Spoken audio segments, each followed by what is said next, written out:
Matt, the mortgage guy here, just want to do a quick overview of down payment assistance.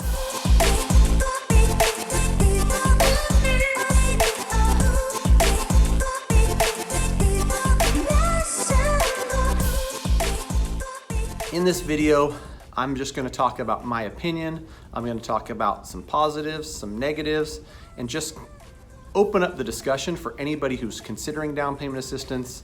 What I highly recommend is you talk to somebody who's going to be non-biased and just give you some advice so that you can look at the numbers, decide for yourself whether it makes sense. And so I'll say this off the bat. When folks come to me and they're looking at down payment assistance options, what I try to do more than anything is just provide education and just tell them here's exactly what it's going to look like with a down payment assistance deal. If you have access to gift funds, if you have access to a 401k, and you do a standard 3% or 3.5% down loan, here's what that's going to look like. Compare them side to side and see what makes sense. Because what often happens is whether it's realtors, loan officers, state agencies, they're leading with marketing that says, let us help you, down payment assistance. And while this is going to serve a certain pool of folks, it's not going to be right for everybody. And what I like to tell people that call me is it's not a free lunch.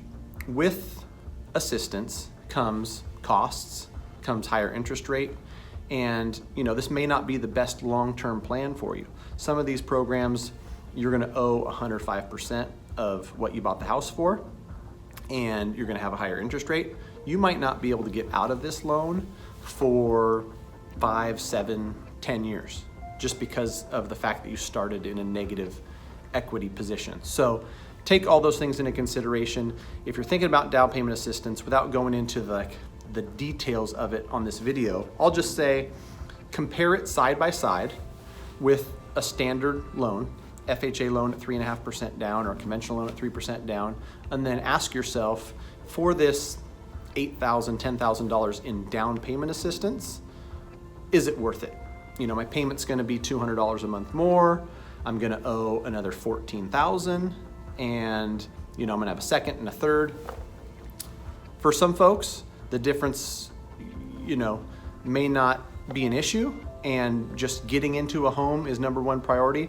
And in that case, there's plenty of lenders out there that we broker to that do a great job with these down payment assistance programs. They can get them done fast. And if you structure it right, you have a good realtor and good loan officer working with you, you can come out of pocket next to nothing and get in a home. And if it's getting in a home versus renting for the next 20 years, I'm on your side getting into a home. But if you've got options and you've got an aunt or an uncle or a mom or a grandma who can gift you $11,000, you use that for down payment, you get the seller to pitch in some seller credit, and they cover the closing costs, you might be able to get yourself into a lot better looking loan that's going to be better in the long term. Any questions at all regarding this, I'm happy to help. All I do every day is talk to future home buyers about their best options and try to give them the best advice on what exactly I would do if I was in their position. If you have any questions at all, feel free to reach out. Matt the Mortgage Guy. Talk to you soon.